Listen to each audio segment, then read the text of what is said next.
Hello friends, welcome back to our channel aspirant study guide. ఎలా ఉన్నారండి? అందరూ బాగున్నారు కదా? రేపటి నుంచి టెట్ ఎగ్జామ్స్ అయితే స్టార్ట్ అవ్వబోతున్నాయి. ఖచ్చితంగా అందరూ బాగా ప్రిపేర్ అయ్యి ఉంటారని అనుకుంటున్నాను. ఈరోజు అయితే నేను సైకాలజీకి సంబంధించి ప్రీవియస్ ఎగ్జామ్స్లో వచ్చినటువంటి క్వశ్చన్స్ అండి మీకోసం అయితే చిన్న వీడియో అయితే చేస్తున్నాను. ఈ బిట్స్ మీకు ఖచ్చితంగా ఉపయోగపడతాయి. వీడియో నచ్చితే తప్పకుండా లైక్ చేయండి. ఇలాంటి మరి ఇంపార్టెంట్ బిట్స్ కోసం తప్పకుండా ఛానల్ని సబ్స్క్రైబ్ చేయండి. బట్ మర్చిపోవద్దండి, వీడియో ఖచ్చితంగా లైక్ చేయండి.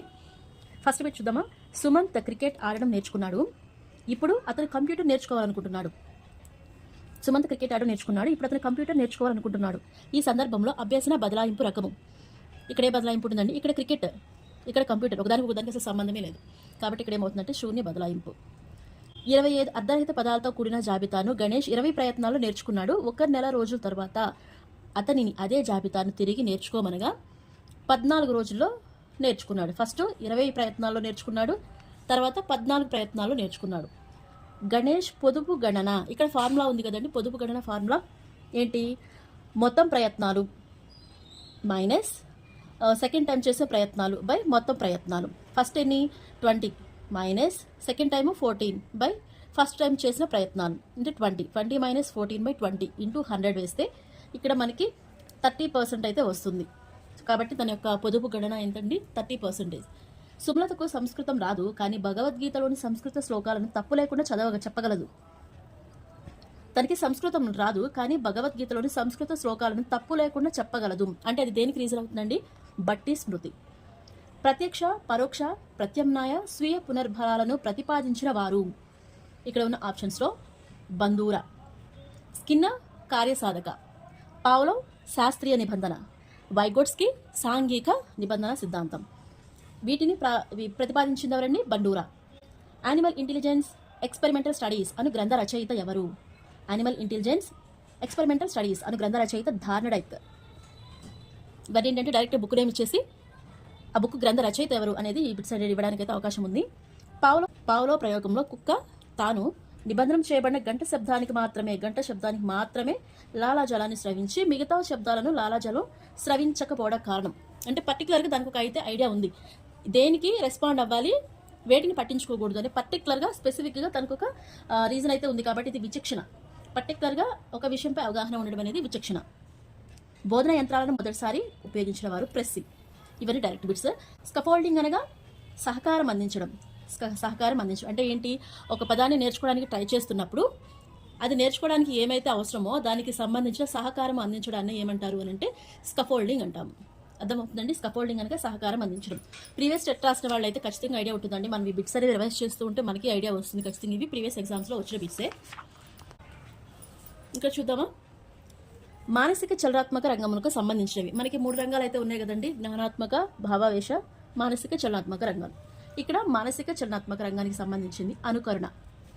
ఇంకేమేమి వస్తాయండి? అనుకరణ, హస్తలాఘవం, శీలస్థాపన, ఇవన్నీ వీటిలోకి వస్తాయి. ఇక్కడ విశ్లేషణ అనేది జ్ఞాన రంగానికి, విలువ కట్టుట, ప్రతిస్పందించుట భావావేశ రంగానికి సంబంధించినవి. సో ఇక్కడ మానసిక చలనాత్మక రంగానికి సంబంధించింది ఏంటి? ఓన్లీ అనుకరణ మాత్రమే. అభ్యసనకు అత్యంత తగిన అర్థాన్ని ఇచ్చేది ఏంటి అని అంటే ఏంటి? అభ్యాసం జరగడం వల్ల మనకి ఏదో ఒక యూజ్ అనేది ఉండాలి అని అంటే ఇక్కడ పర్టికులర్గా ఖచ్చితంగా ఎగ్జాక్ట్ మీనింగ్ అయితే కావాలి. నైపుణ్యాలు సముపార్జించడం ఇది కరెక్ట్ అవుతుంది, కానీ మనకి ఎగ్జాక్ట్ మీనింగ్ కావాలి. కాబట్టి ప్రవర్తన మార్పు, మనం ఏదైతే నేర్చుకున్నామో దానిని మన ప్రవర్తనలో మార్పు ద్వారా చూపించడం అనేది అభ్యసనం. బోధనా ప్రక్రియకు సంబంధించి పియాజే బ్రూనర్ అభిప్రాయాలపై సరైన ప్రవచనం. బోధనా ప్రక్రియకు సంబంధించి పియాజే బ్రూనర్ వీరి యొక్క అభిప్రాయాల ప్రకారము బోధనకు పిల్లల పరిపక్వతతో సంబంధం లేదని బ్రూనర్ భావన. అంటే బోధనకు పిల్లల పరిపక్వతకు ఎటువంటి రిలేషన్ లేదు అనేది బ్రూనర్ యొక్క భావన. ఇది థర్డ్ ఆప్షన్ కరెక్ట్. సిసిఈ ప్రకారము కళలు, సాంస్కృతిక విద్యలను చేయవలసిన ఉపాధ్యాయుడు. పర్టికులర్గా ఒక్కొక్క సబ్జెక్ట్కి ఒక్కొక్క టీచర్ని ఎలా అయితే అలర్ట్ చేస్తామో ఇక్కడ కళలు, సాంస్కృతిక విద్యలను చేయవలసిన ఉపాధ్యాయుడు ఎవరంటే భాషోపాధ్యాయుడు. అంటే either Telugu teacher or English teacher అనమాట. నోమ్ చామ్స్కీ ప్రకారము క్రింది వాణిలో సరికానిది. నోమ్ చామ్స్కీ ప్రకారం క్రింది వాణిలో సరికానిది. మనకి కొన్ని కీవర్డ్స్ అయితే ఉంటాయి కదండి. నోమ్ చామ్స్కీ అంటే పర్టికులర్గా ఇతను భాషకు సంబంధించినది అనమాట. భాష అనేది ఇంపార్టెంట్ అని పర్టికులర్గా చూపించదు. సో ఇక్కడ సరికాని ప్రవచనం అన్నారు. ఇక్కడ పిల్లల పుట్టుకతోనే భాషను అభ్యసించే సామర్థ్యం కలిగి ఉన్నారు కాబట్టి ఇది కరెక్టే. ఇక్కడ పిల్లలు కేవలం పరిశీలన అనుకరణ అంటే పరిశీలించి అనుకరించడం ద్వారా భాష వచ్చేస్తుంది అంటున్నాడు. ప్రతి వ్యక్తిలో సార్వత్రిక భాషా విభాగం అయితే ఉంటుంది. భాషాపరమైన నిర్మాణాలు పిల్లవాని మేధస్సులో ముద్రించబడి ఉంటాయి. అంటే పర్టికులర్గా భాష మీద డిపెండ్ అయ్యి ఉంటుంది అనేది నోమ్ చామ్స్కీ యొక్క స్టేట్మెంట్. ఇక్కడ ఏంటి సెకండ్ స్టేట్మెంట్లో ఏముంది, పరిశీలన అనుకరణ అన్నారు. ఈ రెండింటి ద్వారానే అంటున్నాడు కాబట్టి ఇది సెకండ్ ఆప్షన్ అనేది ఇతని స్టేట్మెంట్స్కి సరికానిది. నెక్స్ట్ బిట్, ఉపాధ్యాయులు అకారణంగా దండించడం వలన ఉపాధ్యాయులు అంటే పవన్కి భయం ఏర్పడింది. తర్వాత పవన్ వేరే పాఠశాలలో చేరినప్పుడు అక్కడ ఉపాధ్యాయులు ఎప్పుడూ దండించలేదు. దాంతో క్రమంగా అతనికి ఉపాధ్యాయులంటే ఉన్న భయం పోయింది. దీనికి కారణమైనది రుణాత్మక పునర్బలాన్ని నిలిపివేయడం, అయత్న సిద్ధ స్వాస్థ్యము, ఉన్నత క్రమ నిబంధన, సామాన్యీకరణము. ఇక్కడ చూస్తే ప్రీవియస్లో ఏమైందండి, టీచర్ పనిష్మెంట్ ఇవ్వడం వల్ల అతనికి టీచర్ అంటే భయం ఏర్పడింది. కానీ నెక్స్ట్ స్కూల్లో జాయిన్ అయినప్పుడు ఆ టీచర్స్ అనేవాళ్ళు ఎప్పుడు అతనికి పనిష్మెంట్ ఇవ్వలేదు. దానివల్ల టీచర్స్ అంటే భయం అనేది అతనికి పోయిందనమాట. ఒక భయం అనేది ఏర్పడడం అంటే అది నెగిటివ్ కాబట్టి రుణాత్మక పునర్బలం ఏర్పడుతుంది. కానీ అది నెక్స్ట్ స్కూల్లో రిపీట్ అవ్వకపోవడం వల్ల తనకి ఈ పునర్బలం అనేది నిలిపివేయబడింది, అంటే ఆ భయం అనేది పోయింది. కాబట్టి ఇక్కడ ఫస్ట్ ఆప్షన్ కరెక్ట్. నెక్స్ట్ ఇప్పుడు చూడండి, కార్యసాధక నిబంధనలో ఉద్దీపనకు అధిక ప్రాధాన్యం. కార్యసాధక నిబంధనలు అసలు ప్రతిపాదించింది ఎవరండి, స్కిన్నర్. అతని యొక్క నిబంధనలో ఉద్దీపనకు చేసే ప్రతిస్పందనలు చాలా ముఖ్యమంట. అభ్యాసకుని పాత్ర క్రియాత్మకం. ఇక్కడ అభ్యాసకునికి ఎక్కువ ఇంపార్టెన్స్ ఉంటుంది, అతని పాత్ర అనేది క్రియాత్మకంగా ఉంటుంది. కాబట్టి ఇక్కడ థర్డ్ ఆప్షన్ కరెక్ట్ అండి. ఇంకా చూడండి, రాము ఒక సినిమాలో నటులను గమనించి అతనితో కూడా నిజ జీవితంలో అలాగే ప్రవర్తించసాగాడు. ఒక సినిమాలో నటుడిని చూసి తను కూడా నిజ జీవితంలో అలాగే ప్రవర్తిస్తున్నాడు. అంటే ఏంటి, సహకారం అనమాట, సహకరించడం. భాగస్వామ్యం అంటే వేరే వాళ్ళతో కలవడం. యత్న దోష, ట్రై అండ్ ఎర్రర్ మెథడ్. సహకారము, కోఆపరేటివ్. పరిశీలన, ఇదే కదండి అతను చేశాడు, గమనించాడు. సినిమాలోని నటుడిని గమనించి అతనిలాగే ప్రవర్తిస్తున్నాడు, అంటే పరిశీలించాడు కాబట్టి ఇది పరిశీలనాత్మక అభ్యసనం. వాక్ అనే పదాన్ని పలకడం నేర్చుకున్న వ్యక్తి టాక్ అనే పదం నేర్చుకోదలిచాడు. ఇప్పుడు అభ్యసన బదలాయింపు. వాక్ అని నేర్చుకున్నాడు, దాని ద్వారా టాక్ అనే పదాన్ని నేర్చుకోదలిచాడు. కాబట్టి ఇదేంటి, అనుకూల బదలాయింపు. అవినాష్కు హిందీ అర్థం కాకున్నా హిందీలోని ప్రశ్నలకు జవాబులను ఖచ్చితంగా రాయగలడు. అంటే ఏంటి, ఖచ్చితంగా రాయగలుగుతున్నాడు అంటే ఇప్పుడు అంతే కదండి, మనం చదువుతూ ఉంటాము, ప్రతిదీ అర్థమైపోవాలనే ఉండదు కదా. ఇప్పుడు తెలుగు, మ్యాథ్స్, పర్టికులర్ సబ్జెక్ట్స్ వాళ్ళ మైండ్ సెట్ని బట్టి కొంతమందికి అర్థమవుతుంది, కొంతమందికి అర్థం కాదు. అలాంటి టైంలో ఏం చేస్తారంటే ఎగ్జామ్లో మంచి మార్క్స్ రావాలి కాబట్టి దానికోసం అర్థమైన అవ్వకపోయినా వాటిని మనం బట్టి పట్టడం అనేది చేస్తూ ఉంటాము. కాబట్టి హిందీ అనేది అర్థం కాకపోయినా కానీ ప్రశ్నలకు జవాబులు ఖచ్చితంగా రాయగలడం. దానికి రీజన్ ఏంటి అంటే బట్టి స్మృతి. నెక్స్ట్ బిట్ చూడండి, టాచిస్టోస్కోప్ను దీనిని అంచనా వేయడానికి ఉపయోగిస్తారు. టాచిస్టోస్కోప్ దేనిని అంచనా వేయడానికండి, స్మృతి విస్మృతులను. ఇక్కడ కొన్ని బిట్స్ ఏంటంటే డైరెక్ట్గానే ఉంటాయండి, వీటికి మనం ఎక్స్ప్లెయిన్ చేసేది ఏమి ఉండదు. కొన్ని డైరెక్ట్ బిట్స్ అనమాట. ఆ వర్డ్ కనిపించగానే మనకి ఆటోమేటిక్గా ఆన్సర్ కూడా గుర్తు రావాలి. స్మృతి విస్మృతులను అంచనా వేయడానికి ఉపయోగించేది ఈ స్కోప్. మ్యాథ్స్లో అవసరాల అనుక్రమ గణిత సిద్ధాంతం ప్రకారం శారీరక అవసరాలు సంతృప్తి చెందిన వెంటనే వ్యక్తి సంతృప్తి పరుచుకునేందుకు ప్రయత్నించే అవసరం. శారీరక అవసరాలు సంతృప్తి పొందిన వెంటనే నెక్స్ట్ తను ఏమి అవసరాన్ని తీర్చుకోవాలి అనుకుంటాడంటే తనకి రక్షణ అవసరం. ఇది తీరాక నెక్స్ట్ గుర్తింపుకు సంబంధించి వస్తుంది. Next bit. ఈ బిట్లు మీకు ఖచ్చితంగా ఉపయోగపడతాయండి. కాబట్టి ఈ వీడియో చూస్తున్న వాళ్ళు వీడియోని అలా స్కిప్ చేయొద్దు, ఎండింగ్ వరకు చూడండి. అలానే వీడియోని కూడా లైక్ చేయండి, అప్పుడే ఇంకా మీలాంటి మెంబర్స్కి వీడియో రీచ్ అవుతుంది. ఎగ్జామ్ రాస్తున్న ప్రతి ఒక్కరికి ఉపయోగపడాలని వీడియోస్ చేస్తున్నాం కాబట్టి మీరు ఇచ్చే స్మాల్ ఎంకరేజ్మెంట్ అని వీడియోని లైక్ చేయడం, అలానే ఛానల్ సబ్స్క్రైబ్ చేయడం. ఇంకో విషయం ఏంటంటే ప్రీవియస్ మనము జనరల్ సైన్స్కి సంబంధించి 9th ఫస్ట్ సెమిస్టర్ వరకు మోస్ట్ అన్ని వీడియోస్ లెసన్ వైజ్గా అయితే నేను చేసి పెట్టాను. చాలామంది చక్కగా చూసారు, యూస్ చేసుకున్నారు. బట్ నో ప్రాబ్లం, చాలా థ్యాంక్ యూ. కాకపోతే ఇప్పుడేంటి వాళ్ళు చక్కగా ఛానల్స్ సబ్స్క్రైబ్ చేసి మరలా వెనక్కి వెళ్ళిపోయారనమాట, మళ్ళీ అన్సబ్స్క్రైబ్ చేసేస్తున్నారు. మీకు ఉపయోగపడాలని మేము వీడియోస్ అయితే పెడుతున్నామండి. సో మీ కోఆపరేషన్ అండ్ మీ ఎంకరేజ్మెంట్ అనేది ఎప్పుడు ఉండాలి. దానికోసం ఛానల్ సబ్స్క్రైబ్ చేయండి, వీడియోస్ని లైక్ చేయండి. అప్పుడు మీలాంటి ఇంకా చాలా మందికి మన వీడియో అనేది రీచ్ అవుతుంది. తక్కువ టైంలోనే ఎక్కువ బిట్స్ అనేవి ఇలా వీడియోస్ ద్వారా మనం కవర్ చేయడం వల్ల మీకు కూడా చాలా ఉపయోగపడతాయి. సమరూప మూలకాల సిద్ధాంతాన్ని ప్రతిపాదించింది. సమరూప మూలకాల సిద్ధాంతాన్ని ఈఎల్ థార్నడైట్. డబ్ల్యూసి బాగ్లే ఎవరండి, దీన్ని ఇతరు ప్రతిపాదించిన సిద్ధాంతం ఏంటి, ఆదర్శాల సిద్ధాంతం. చార్లెస్ జడ్ సామాన్యీకరణ సిద్ధాంతం. ఇలా అనమాట. ఆప్షన్స్లో మనము ఇచ్చిన ఆప్షన్ బట్టి కూడా అది ఎవరికి రిలేటెడ్ కూడా మనం నేర్చుకుంటే ఒకే బిట్లో కొన్ని ఇంకా 1 or 2 పాయింట్స్ ఎక్స్ట్రా నేర్చుకోవడానికి అయితే అవకాశం ఉంటుంది కదా. ఇక్కడ సమరూప మూలకాల సిద్ధాంతాన్ని థార్నడైట్, డబ్ల్యూసి బాగ్లే ఆదర్శాల సిద్ధాంతం, చార్లెస్ జడ్ సామాన్యీకరణాల సిద్ధాంతం. ఇంకా చూడండి నెక్స్ట్ బిట్. వైగోట్స్కీ సిద్ధాంతంలో వికాసానికి సంబంధించిన ఈ అంశానికి ప్రాధాన్యత ఇవ్వలేదు. వైగోట్స్కీ అంటే సాంఘికరణ సిద్ధాంతం కదా. సో దేనికి అతను ఇంపార్టెన్స్ ఇవ్వలేదు, వైగోట్స్కీ సాంఘిక విషయాలకి ఇంపార్టెన్స్ ఇచ్చాడు. సాంఘిక వికాసానికి, సాంస్కృతిక వికాసానికి ఇంపార్టెన్స్ ఇచ్చాడు. కానీ జీవ సంబంధమైన వాటికి అతను ఇంపార్టెన్స్ అనేది ఇవ్వలేదు. జీవ సంబంధమైన వాటికి అతను ఇంపార్టెన్స్ అనేది ఇవ్వలేదు. ఇక్కడ చూడండి నెక్స్ట్ బిట్. మీకు క్వశ్చన్ క్లారిటీగా కనిపిస్తుంది. బై మిస్టేక్ ఏదైనా స్క్రీన్ కనిపించకపోయినా నేను ఆల్రెడీ వాయిస్ ఓవర్ ఇస్తున్నాను కాబట్టి ఇబ్బంది అయితే ఉండదండి. మీరు వీడియో చూస్తూ చూడకపోయినా కూడా నేను question along with answer explain చేస్తున్నాను కాబట్టి ఇబ్బంది అయితే ఉండదు. వీడియోని స్కిప్ చేయదండి, ఎండింగ్ వరకు చూడండి. ఒక సమస్యకు ఆధారం లేకుండా హఠాత్తుగా వచ్చే పరిష్కారం. బ్రూనర్లో బోధనా సిద్ధాంతంలో ఇలా చెప్పబడింది. సమస్యకు ఆధారం లేకుండా హఠాత్తుగా వచ్చే పరిష్కారం. దీన్ని ఏమంటారంటే విశ్లేషణాత్మక చింతన. విశ్లేషణాత్మక చింతన అంటే దాన్ని మనము విశ్లేషించడం అనమాట. హెర్బర్ట్ సోపానాలో పునర్విమర్శ యొక్క ప్రధాన ఉద్దేశం. పునర్విమర్శ అంటే మరలా దాన్ని మనము గుర్తు తెచ్చుకోవడం. దాని యొక్క ప్రధాన యొక్క ఉద్దేశం ఏంటి అని అంటే అభ్యసించిన భావనలను దృఢపరచడం. అంటే మనం ఏదైతే నేర్చుకున్నామో చదివేటప్పుడు ఒకవేళ ఉంటుంది, వాటిని గుర్తుపెట్టుకోవడానికి కోడింగ్లా నేర్చుకుంటాము. నేర్చుకున్న విషయాన్ని మరలా దృఢంగా మైండ్లో అలా స్టేబిలిటీగా ఉండడం కోసమే వాటిని మనం ఏం చేస్తామంటే పునర్విమర్శ చేస్తుంటాం. సిసిఈ ప్రకారము పని అనుభవము కంప్యూటర్ విద్యా బోధనకు బాధ్యత వహించే ఉపాధ్యాయుడు. ఇంతకుముందు కళలు అవి చూసాం కదండి, కళలు, సంస్కృతము వాటికి సంబంధించిన టీచర్ ఎవరు? Languages teacher. ఇక్కడ పని అనుభవము కంప్యూటర్ ఆధారిత బోధనకు బాధ్యత వహించే టీచర్ ఎవరు అంటే గణిత ఉపాధ్యాయుడు. పిల్లవాడి అభ్యసనాన్ని ప్రభావితం చేసే వ్యక్తిగత కారకం. పిల్లవాడి అభ్యసనాన్ని ప్రభావితం చేసే వ్యక్తిగత కారకం. వ్యక్తిగత అంటే తన పర్సనల్ అనమాట. ఉపాధ్యాయుడు అంటే ఇది అదర్ పర్సన్ కదా, మన ఎదురుగా ఉండే టీచర్. పాఠశాల ఇది బయట వాతావరణం. ఉపాధ్యాయుడి బోధన అంటే ఇది పర్టికులర్ ఒక పర్సన్కి సంబంధించినది. పిల్లవాడి అభ్యసనానికి ప్రభావితం చేసే వ్యక్తిగత అంటే తన పర్సనల్. అదేంటది? వ్యక్తి ఆత్మవిశ్వాసం అనేది లేకపోవడం. బిట్స్ అనేవి కూడా మనము కొంచెం అనలైజ్ చేసుకోవాలన్నమాట. అనలైజ్ చేసుకొని డిలీట్ ప్రాసెస్లో కొన్ని మనము వాటిని డిలీట్ చేసేసుకోవచ్చు అనమాట. అది అన్నిటికీ పాసిబిలిటీ కాదులేండి, కొన్ని అవకాశం ఉన్నంత వరకు మనం ఇలా కూడా మనము ఆన్సర్ ఐడెంటిఫై చేయొచ్చు. కార్యసాధక సిద్ధాంత నిబంధన శాస్త్రవేత్త. కార్యసాధక ఇంత ప్రీవియస్ వీక్లో చూసాం కదండి. కార్యసాధక స్కిన్నర్. పావ్లోవ్ శాస్త్రీయ నిబంధన సిద్ధాంతం. కోహ్లర్ అంతర్దృష్టి. బందూరా పరిశీలన సిద్ధాంతం. ఇవన్నమాట. ఇక్కడ కార్యసాధక నిబంధన శాస్త్రవేత్త అన్నారు కాబట్టి ఎవరు? స్కిన్నర్. ఒక విద్యార్థి గణితములకు సంబంధించిన ఇంటి పనిలో మొదట 3 లెక్కలను చేయలేకపోయాడు. ఫెయిల్ అయిపోయాడు అనమాట. మొదటి 3 లెక్కలు చేయలేకపోయాడు. తర్వాత ఉన్నవి తను చేయగలిగినవే అయినా కానీ చేయలేదు. అంటే ప్రజెంట్ తన యొక్క ట్రయల్స్లోనే కొన్ని ప్రాబ్లమ్స్ అనేవి సాల్వ్ చేయలేకపోవడం వల్ల తర్వాత ప్రాబ్లమ్స్ ఈజీగా ఉన్నప్పటికీ కూడా వాటిని అటెంప్ట్ చేయాలి అనుకోలేదు అనమాట. దీనికి గల కారణాన్ని వివరించే అభ్యసన సిద్ధాంతం ఏంటి అని అంటే సంసిద్ధత. అంటే ఫస్ట్ అసలు చేయాలనేది సంసిద్ధత నియమం. అది చేయాలి, నేర్చుకోవాలి అనేటువంటి ఒక రెడీనెస్ అనేది బాడీలో ఉండడం, అది సంసిద్ధత. అభ్యాసనం అంటే చదవడం. పునర్బలనం నేర్చుకున్న విషయాలు మర్చిపోకుండా ఉండడం కోసం మనం పునర్విమర్శ చేసుకోవడం పునర్బలనం. ఇక్కడ ఏంటి? మొదటి ప్రయత్నాల్లోనే ఫెయిల్ అయ్యాడు కాబట్టి నెక్స్ట్ కూడా చేయలేదు. అంటే ఏంటి? ఫలిత నియమం. తనకి రిజల్ట్ అనేది కరెక్ట్గా రాలేదు. చేస్తానికి ట్రై చేస్తున్నాడు కానీ రిజల్ట్ అనేది కరెక్ట్గా రాలేదు. దానివల్ల ఏంటి? రిమైనింగ్ చేయడానికి కూడా అతను చేయలేదు. కాబట్టి ఇక్కడ ఫలిత నియమం. జ్ఞానాత్మక రంగంలోని ప్రాథమిక స్థాయి లక్ష్యం.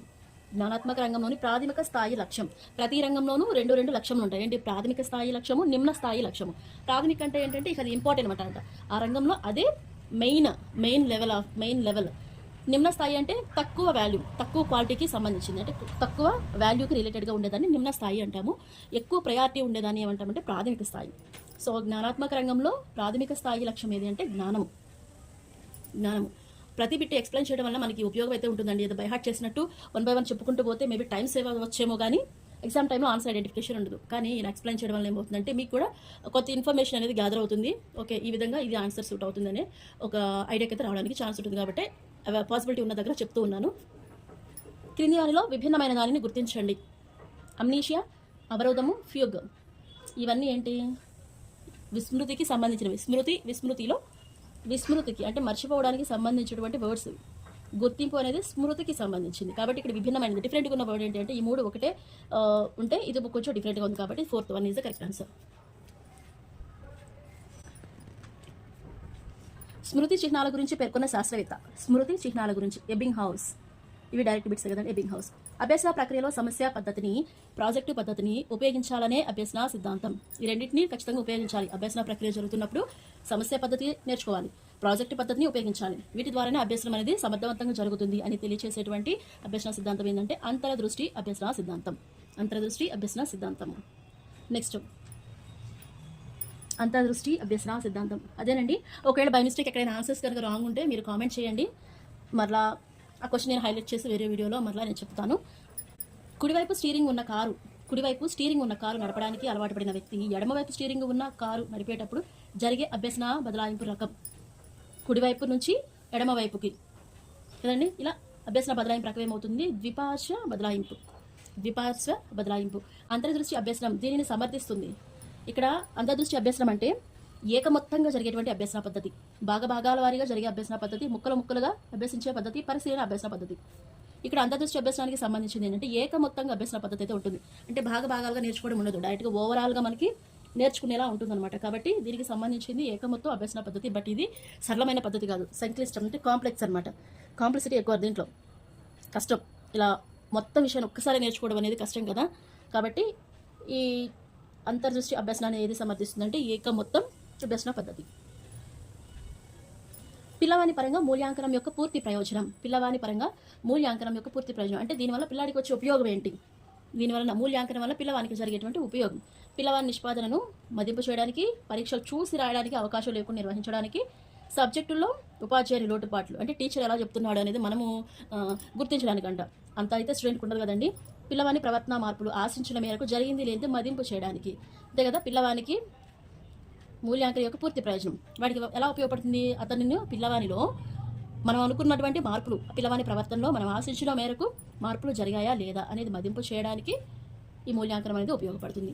సో ఇక్కడ 4th option is the correct. అభ్యసనం స్తంభించి ఎటువంటి పురోగమనం లేకుండా నిలిచిపోయే స్థితి. నిలిచిపోయే దశ పీఠభూమి దశ. ప్రారంభంలో ఉండేది ప్రారంభ స్ఫూర్తి, ఓకేనండి. ఇది కంటిన్యూషన్లో ఉండే సెకండ్ దశ. దీని తర్వాత పీఠభూమి దశ వస్తుంది. 37 మీరు చూద్దామండి. క్రింది వానిలో ఒకటి కార్యసాధక నిబంధనపై ఆధారపడిన స్వీయ అభ్యాసన ప్రక్రియ. కార్యసాధక నిబంధనపై ఆధారపడినటువంటి స్వీయ అంటే ఏంటండి? ఓన్గా చదవడం అనమాట, ఓన్గా అభ్యసించే ప్రక్రియ. అదేంటి? కార్యక్రమయుత అభ్యసనం.